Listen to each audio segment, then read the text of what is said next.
Okay, we're at the Mishnah on the bottom of Gimel Amid Beis. Was the camera rolling yesterday? No. Okay. I didn't think, So we have to start on Havdil, it was not. We had a shy yesterday. Okay. But thank you, Dr. Blau. Okay, the Mishnah now says, Afal Pisha Amru, Ein Mamashkitnin Noshim Vavonim Uketanim. Even though the rabbi said that we're not allowed to confiscate the property of those who are really truly exempt from the machatzis shekel, because as we learned previously, the only people who are obligated in the machatzis shekel are males that are free, 20 years old and over. So women, children, and servants are technically exempt, and therefore we don't confiscate their property to collect. Aval im shaklu mekablin miyadan. But if they do give, we accept it. Hanachri ve'akusi sheshaklu ein mekablin mehem. However, if a Gentile or a Samaritan, and the Kusim we'll talk about a little bit later on, they are Jews who became sectarians, and at some point they turned away from traditional Judaism, and at a later point they even turned towards idolatry. We do not accept the machatzis shekel from them. Ve'ein mekablin miyadam kane zovin v'kane zavos v'kane yoldos v'chatos v'ashamos. Nor do we accept from non-Jews or from kusim any kind of korban that is obligatory in nature, such as a purification korban or a korban to atone for specific sins. Zeh klal kol shenider v'nidev mekablin mihen, kol she'enu nider v'nidev einu mekablin miyadan. Anytime something is brought as a voluntary offering, we may accept it from them. But if something is non-voluntary in nature, like a sin offering, we do not accept it from them.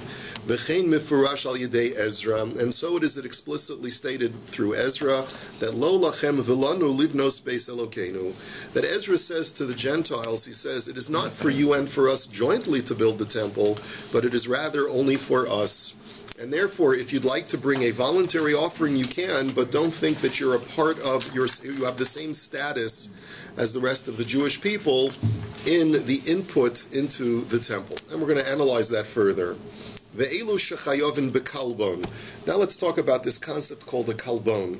A kalbon is a little bit of extra coinage that you add to the machatzis shekel. It's a small coin. The Mishnah will define how large it is momentarily, but it's a very tiny addition to the machatzis shekel. And at face value, it's a service charge. That whenever you're going to be asking the money changer for change, you have to pay a service charge. So if you want to break up your machatzis shekel into two, you want to break up your sela, which is a full shekel, you want to break it up into two halves, you have to pay a service charge.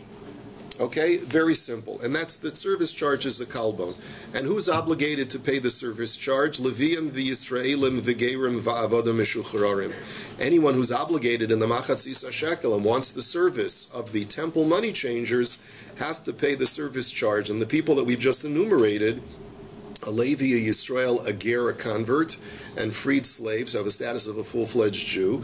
These people are obligated in machatzis shekel, so if they want the money changer service, they have to pay the service fee of the kalbon. Avolo kohanim v'noshim v'avodim uketanim. But a kohen who wants change, a woman, or an eved or a katan, since they're exempt anyway, so this is all gravy, it's all a gratuity for the temple. In the first place. They're not obligated to. So therefore, we accept their machatzis shekel without charging the service charge. Makes sense, right? Because they're really not obligated anyway to give anything. So we don't want to gouge them because they're bringing it as a volunteer, and therefore we don't charge them the service charge. And now, hashokel al yedei kohen al yedei ha'isha al yedei eved al yedei katan pater. And furthermore, if let's say I bring a full sela to the money changer at the temple and the Temple Mount, and I say, I'm giving for myself and my wife, or I'm giving for myself and my child, my minor child. So since I'm giving a full sela instead of my own half shekel, and the other person that I'm giving for is technically exempt, so too I don't have to pay the service charge. Okay? V'im shakal al yadav al yadei chavero chayev bekalbon. If, however, let's say Shlomi sends me to the Beis HaMikdash on his behalf and on my behalf. So I take a full sela and I lay out the money for Shlomi for his machatzis shekel.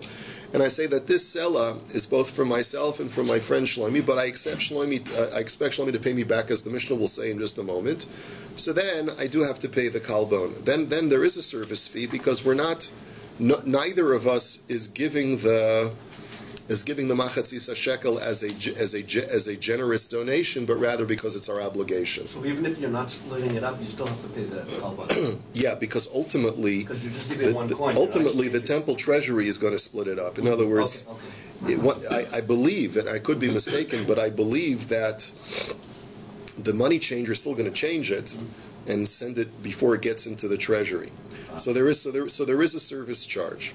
Now, that's how much of a kalbon do you have to pay for two people? One kalbon is enough to cover the service charge for two people.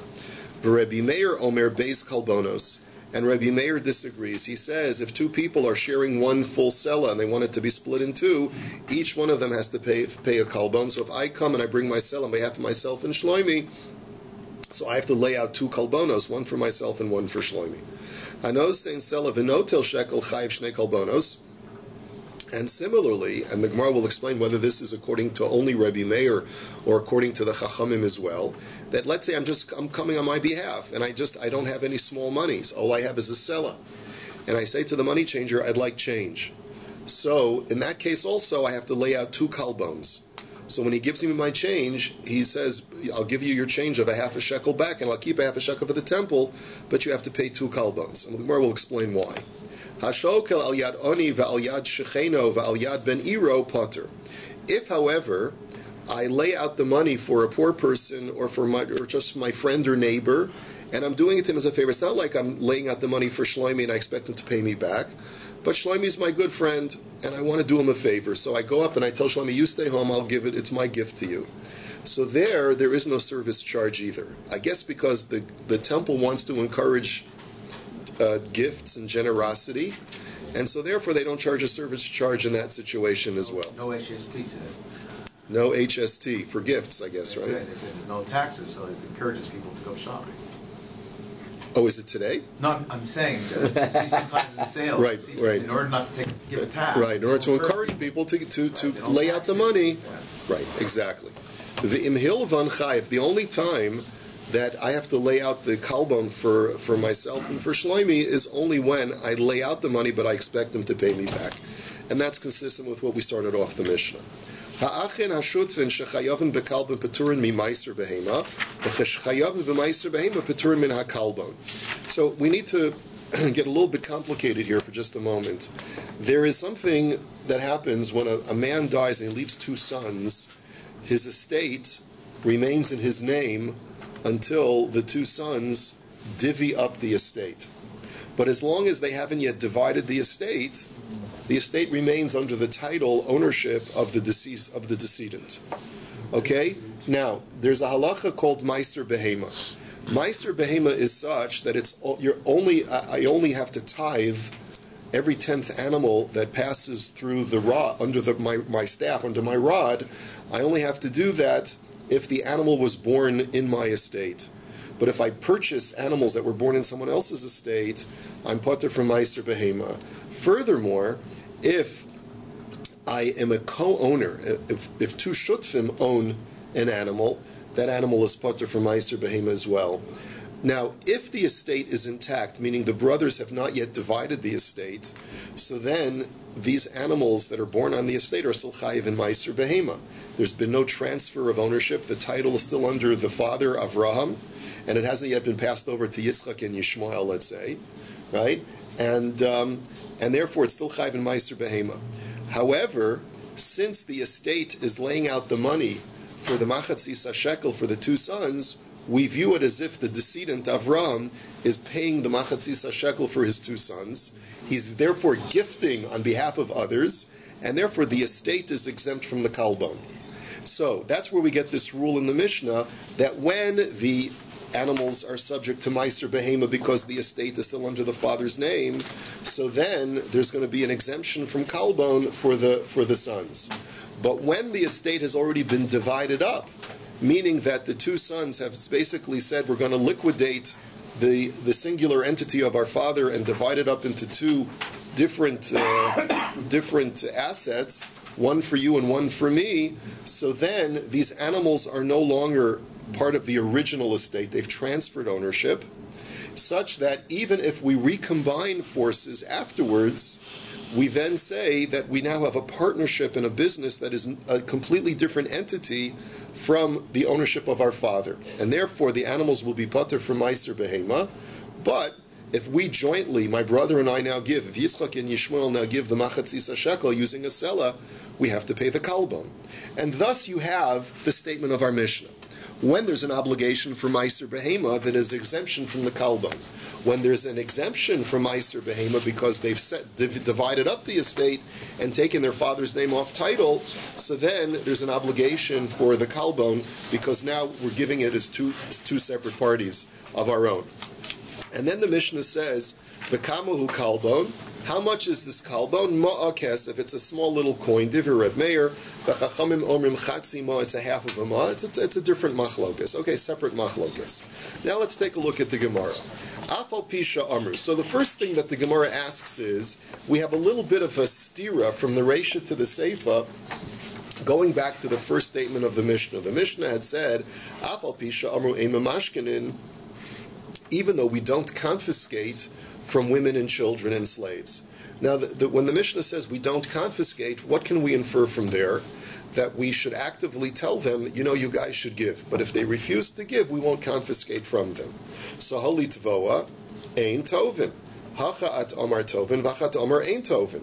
But at the end of the statement, we say that if they decide to give, we accept it. We can infer from that we don't even encourage them. So it's mashma from the Reisha that we do encourage them. We do proactively say you should give them machatzis shekel. But from the Seifa where it says that we accept it if they decide to give, it sounds like only if on their own volition they give, that which means that we don't encourage them to give. So the question really is, so which one is it? Do we encourage them to give or do we not encourage them to give? So the Gemara says, Kan kishahevi beisairos, v'kan shalo kishalohevi beisairos. Answers the Gemara, there are two types of minor. And the Mishnah is trying to sort of address both cases. One, when a minor who's under the age of 20 is over bar mitzvah, he's reached physical maturity, so then we actively encourage him to give. And one is where the child is under bar mitzvah, having not yet reached physical maturity, and there we don't even encourage him, but nevertheless, if he gives, we'll accept it. And that's why the Mishnah has this dual implication, because it's addressing two different kinds of minors. One under 20 but over bar mitzvah, and one under bar mitzvah as well.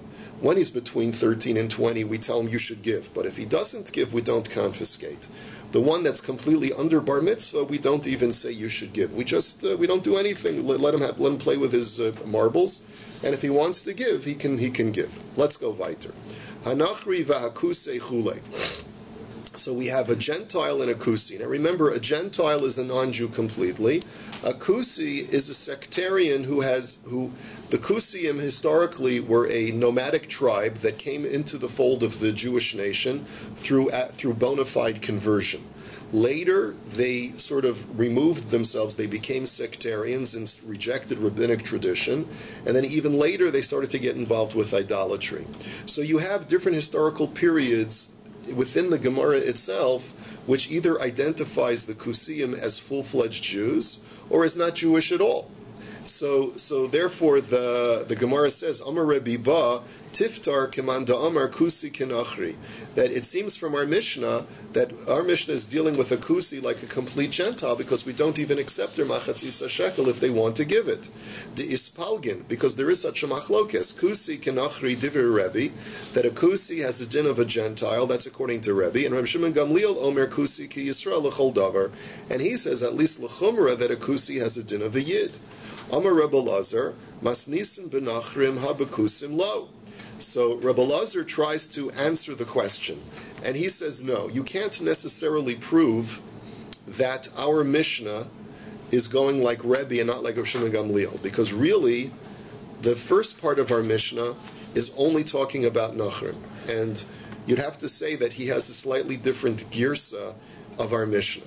He's saying that the Mishnah at the first part is basically just saying that we don't accept a machatzis shekel from Gentiles, but it doesn't address kusim. So the Gemara now says, V'tanya Kain, and we have a brisa to support this position that kusim do have a din of Jews. Adam l'rabos es hagera mikem lahotzias hamumarim.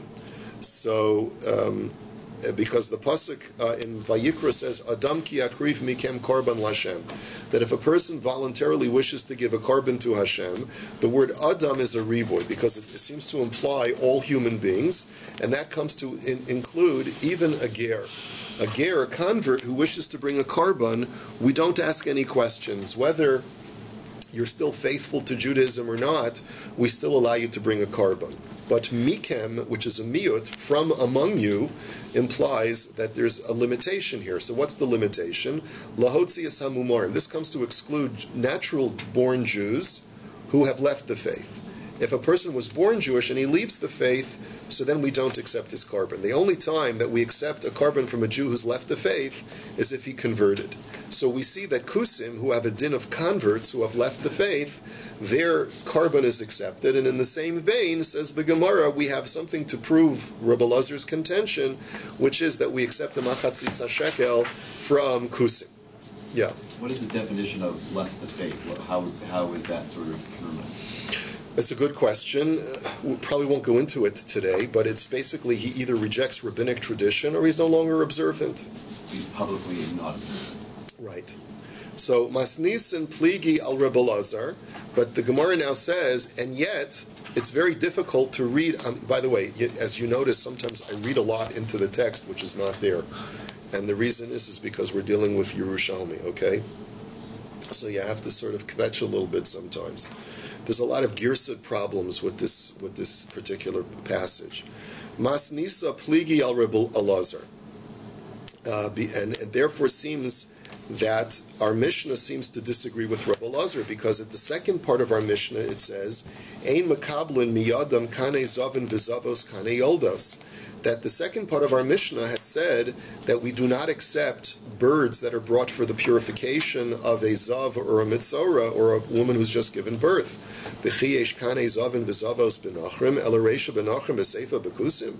So he says, since when can you say that that part of the Mishnah is talking about a Gentile? A Gentile doesn't bring purification sacrifices. Only a Kusi does. Only a Jew would do such a thing.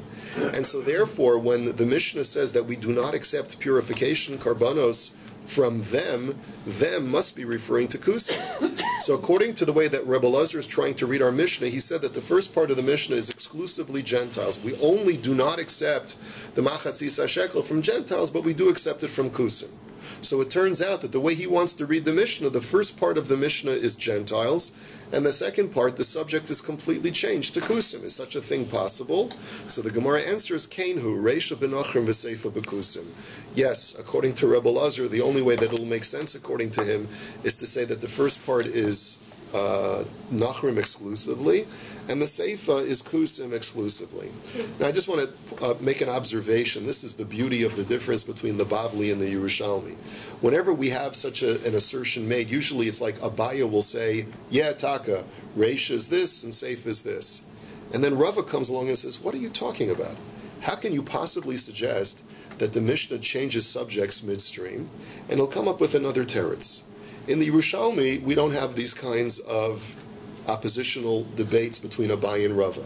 If the most smooth way to answer the question is to say that the Mishnah changed subjects midstream, okay, weiter. Less argumentative. Right, it's right. It's less argumentative. And Babylonians were known for their contentiousness. We have to go weiter. Amar Rabbi Yochanan, Batchila ein mekablen mehem lo davar mesuyam v'lo davar she'eno mesuyam, uvesof mekablen mehem davar she'eno mesuyam v'ein mekablen mehem davar mesuyam. So Rabbi Yochanan now talks about the halacha of accepting donations from non-Jews for the temple. He says, for the construction of the temple, historically, we did not accept any donations from them at all. And it made no difference whether those donations were identifiable or non-identifiable. What do I mean by identifiable? It means, let's say a Gentile wanted to donate a light fixture, so that we would take the actual light fixture and put it into the building. there's certainly a reason not to accept their donation, because we don't want the non-Jew to come into the temple and say, hey, that's McCarthy's light fixture, right? Put up a plaque. Right, put up a plaque, right? Right. So even if you don't put up a plaque, that's McCarthy's light fixture, right? Now, we didn't even, for the construction initially, we didn't even accept nondescript. If a guy just wanted to make a cash donation, we wouldn't accept that either. But once the temple was built and the Bedek Habayis, which is the treasury that's used for upkeep for the temple, needed to make some building repairs, we would accept cash donations, davar she'eino mesuyim, there's nondescript stuff, but we wouldn't accept specific items for donations where a guy could identify afterwards what he donated. Okay? Gentile. Right, a non-Jew, right. So Reb Shimon ben Lakish Amar, bein betchila, bein basof, ema kabel mehem, lo davar mesuyim, velo davar she'eino mesuyim. And Reish Lakish disagrees, and he says both at the time of construction and after the construction, we never accepted any gifts from non-Jews for the sake of the upkeep of the temple. Masnis and Pligi al Rabbi Yochanan. It would seem like we have a brisa that disagrees with Rabbi Yochanan. Why? Because the brisa says, and I don't know why there's an extra word ein over here. I don't know why that is. Ein mekablin mehem hekdesh unadava lebedek habayis. That we do not accept from the non-Jew hekdesh or nadava any kind of donation that is for the bedek habayis. So it seems like the Brisa makes no distinction between davar mesuyim and davar she'eino mesuyim, whether it's identifiable or not. So how's Rabbi Yochanan going to explain this Brisa? Pastor lei bein batchila bein basof ulevad davar mesuyam.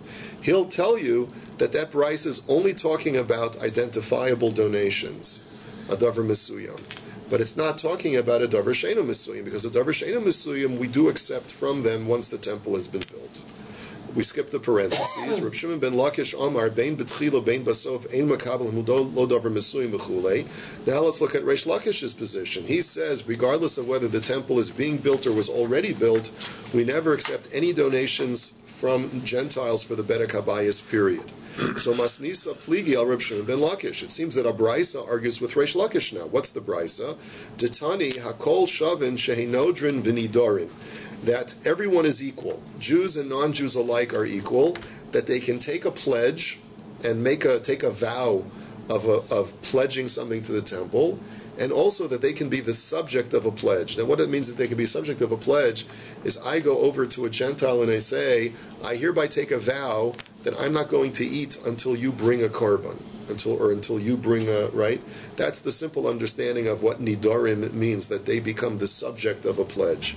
So pasar la. So the question is, how can the Brisa say that a Gentile is allowed to make a donation to the temple? According to Reish Lakish, we don't accept any donations from them. So pasar la ola. So the answer is that we're talking about a sacrificial donation, meaning the goy wants to bring a korban.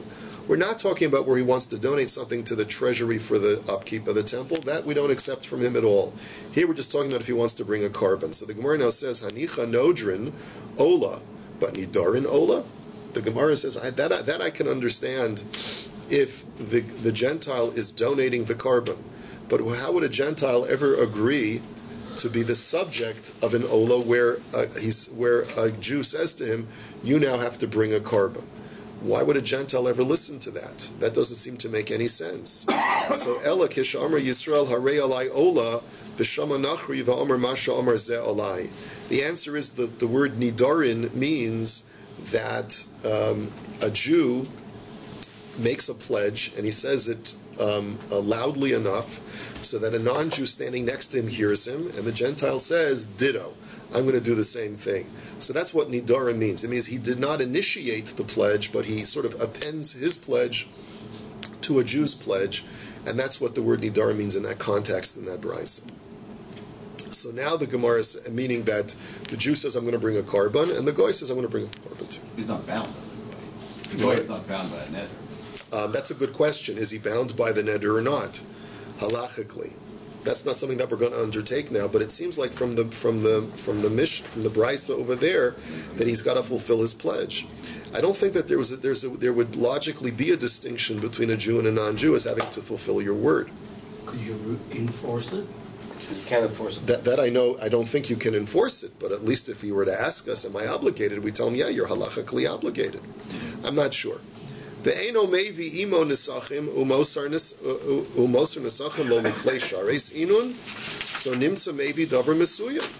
So the Gemara now asks another question. Even if you tell me that the Bryce is talking about bringing a korban, but when a person pledges to bring a korban ola, there are libations that accompany the ola. There's wine that you pour on the mizbeach together with the korban ola.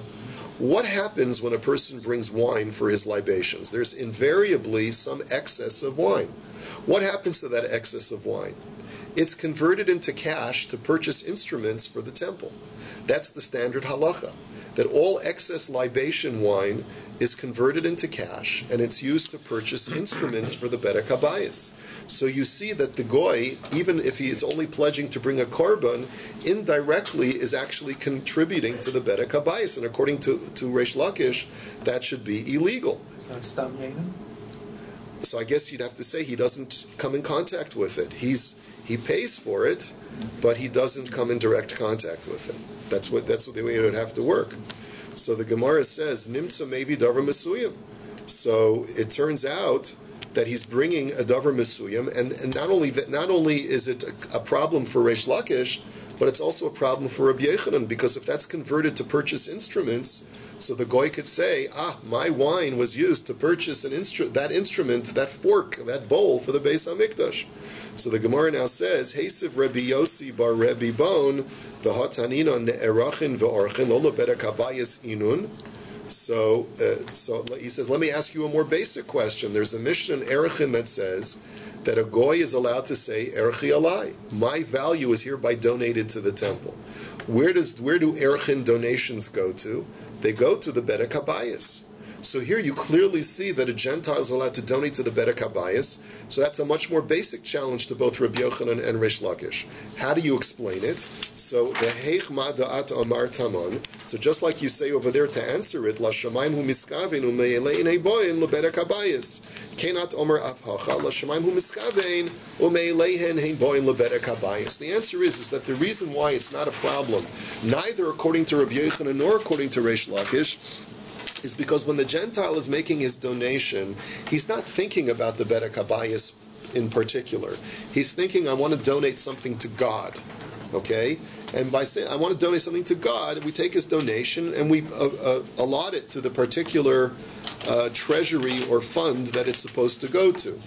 So since his intent was not for the Bedek HaBayis per se, we therefore accept his donation. And in the same vein, just like we accept his Erechin donation, we would also accept his excess wine donation, because he's not giving the wine for the Bedek HaBayis. He's giving the wine because he wants to bring a korban, and so whatever excess wine goes on its own to the Bedek HaBayis, he's no longer psychologically connected to it, that he's going to think, it's going to purchase something for the Bedek HaBayis. So the Gemara says, but still, Ma'avad la Reish Lakish, but that only answers the question according to Rabbi Yochanan, because according to Rabbi Yochanan, the only problem is to make sure that you don't have anything descript, anything that's identifiable that was from the Gentile. Since the Gentile's not going to be thinking about it, so since he's not going to be thinking about it, it's not something that he can say, I can identify with that object that's one of the better. He's thinking, I want to give it to God. But according to Reish Lakish, it's still problematic, because Reish Lakish says, even if it's not something that he can identify with, we still don't accept his donations at all, as long as it's going to the Bedek HaBayis. So how's Reish Lakish going to answer this question if the leftover libations ultimately are going to the purchase of klei shares, are going to the purchase of instruments in the temple? So pasur la lo lachem velanu livnos bayis leilokenu.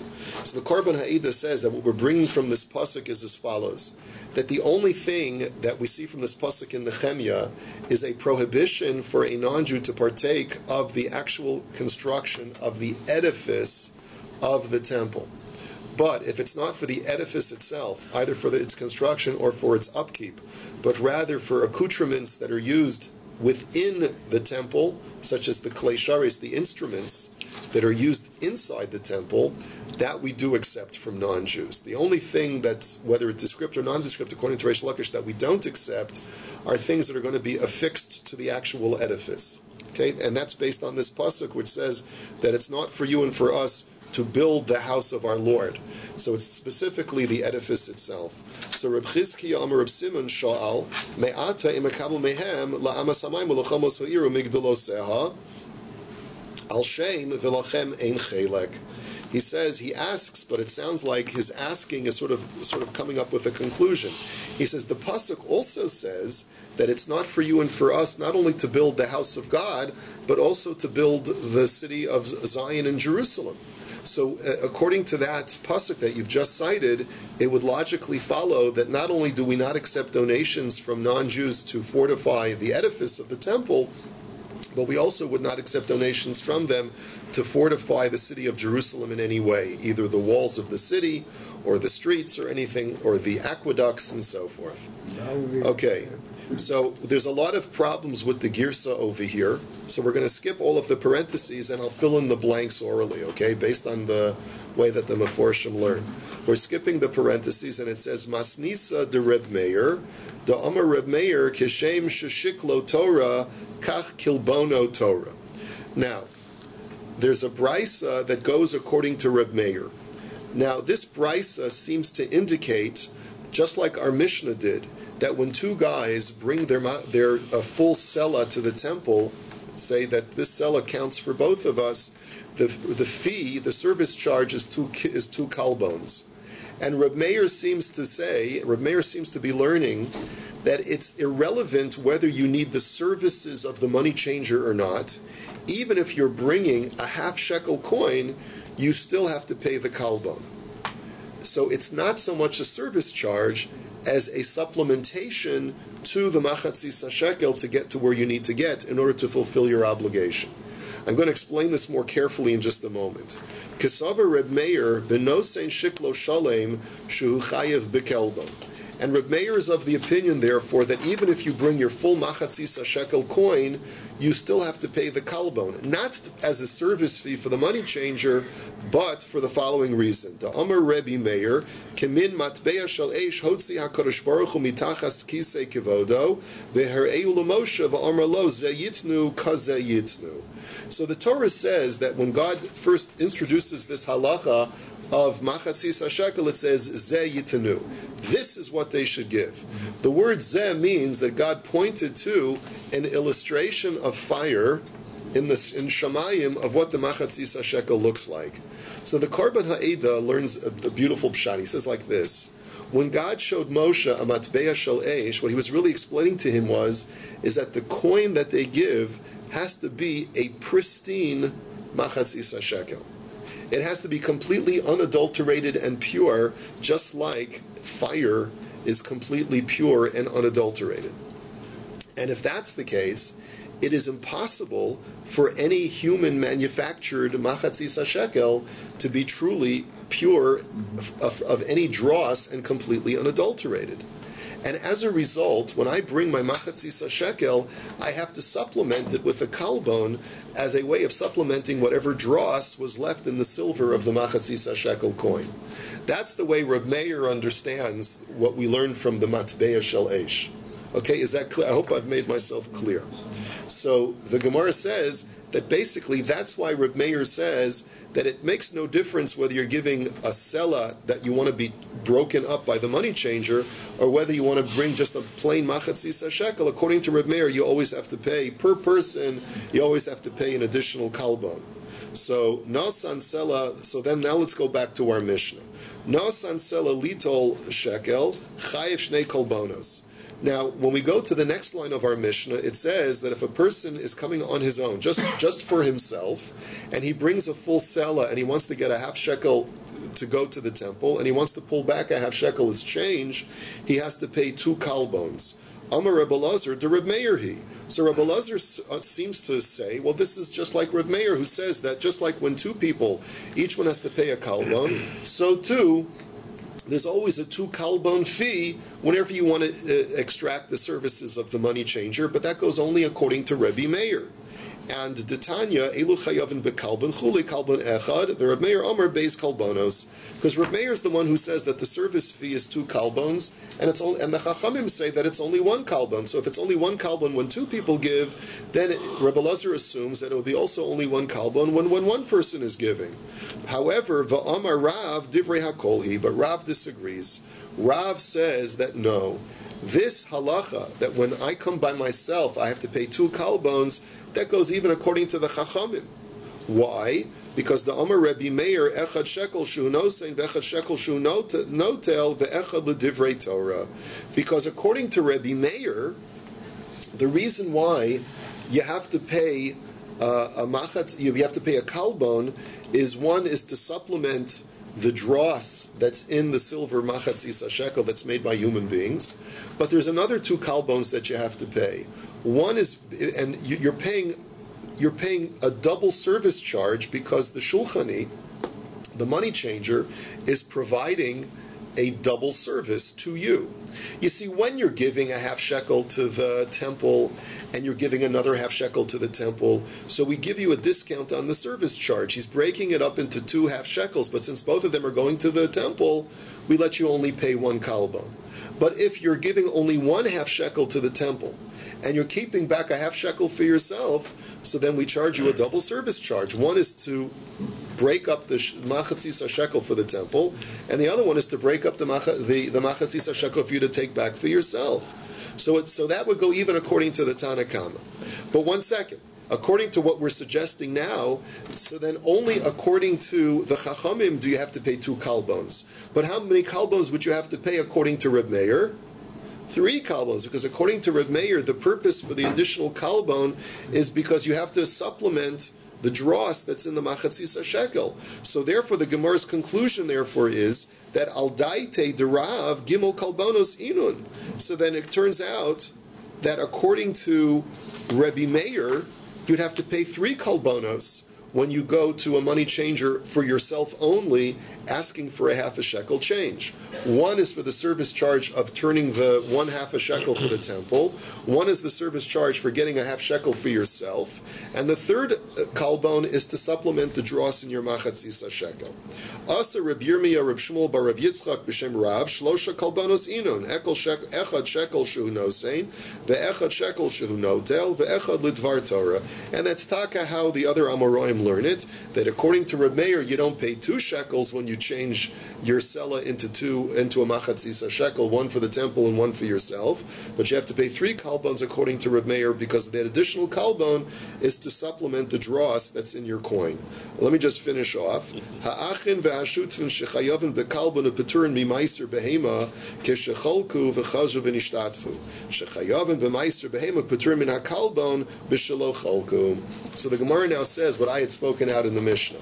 When do we say that the brothers, remember we talked about the last case in the Mishnah was the brothers who inherit from the estate. Yishmael and Yitzchak inherit Avraham Avinu's estate, and we said that if they have not taken their father's name off of the property, so then the halacha would be that they're chayiv in meiser behema, but they're patur from the kalbon, because we view it as if their deceased father is giving the machatzis shekel for them, and anytime you gift on behalf of others, you're patur from kalbon. Okay?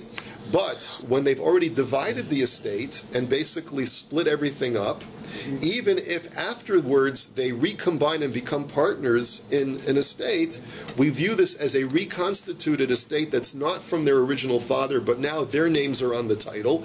It's now Yitzchak and Yishmael's estate, and therefore they're patur from meiser behema, because these animals are no longer from the original owner Avraham, plus they have to pay a kalbon because they're giving the machatzis shekel jointly on their own behalf. So the Gemara now makes a special chiddush, and it says that Amar Rabbi Elazar, v'hein shecholku gediyim keneged tiyashim utiyashim keneged gediyim. Aval im cholku gediyim keneged gediyim utiyashim keneged tiyashim hu chelko misha'a harishona. A huge chiddush. Now we've learned this already in Bava Basra. We learned this in Maseches Chulin. We learned this in Maseches Bechoros, but we're going to speak it out again. There's a halacha called breira. Who remembers that headachy sugya of breira, right? What does the sugya say? Breira. It's defined as retroactivity. What does retroactivity say? That if you have something here that needs to be divided, and you and I divide it appropriately, let's say in a state, so if you hold yesh brera that there's something called retroactivity, it means that when you take half and I take half, this was the predestined half that was supposed to be yours, and this was the predestined half that was supposed to be mine. So which means that if you hold that yesh brera, which is what Rebbe Lazar holds, it turns out that when you take half the sheep and I take half the sheep, and you take half the goats and I take half the goats, then it turns out that we really are still maintaining the status of Yerusha and not a reconfigured assets that have been bartered from each other. In other words, the sheep that are yours were from the Yerusha of our father Avraham to you, and the sheep that are mine are from the Yerusha that our father gave to me. And therefore, our father's name is still on those sheep that are in your possession, and they're still on the sheep that are in my possession. So if we choose to recombine forces and to live together on one estate, then our father's name is still on the estate, if you hold of yesh brera. The only time, and therefore what? And therefore we'll be putter from kalban, but we will be chayiv in meiser behema. The only time that we look at a recombination of forces as a completely new estate with our names on it instead of our father's name is when we divide the estate, we barter in a disproportionate fashion. You take all the sheep and I take all the goats. It's clear then that that was not the destiny of this estate, because the destiny of the estate was everyone to divide things equally.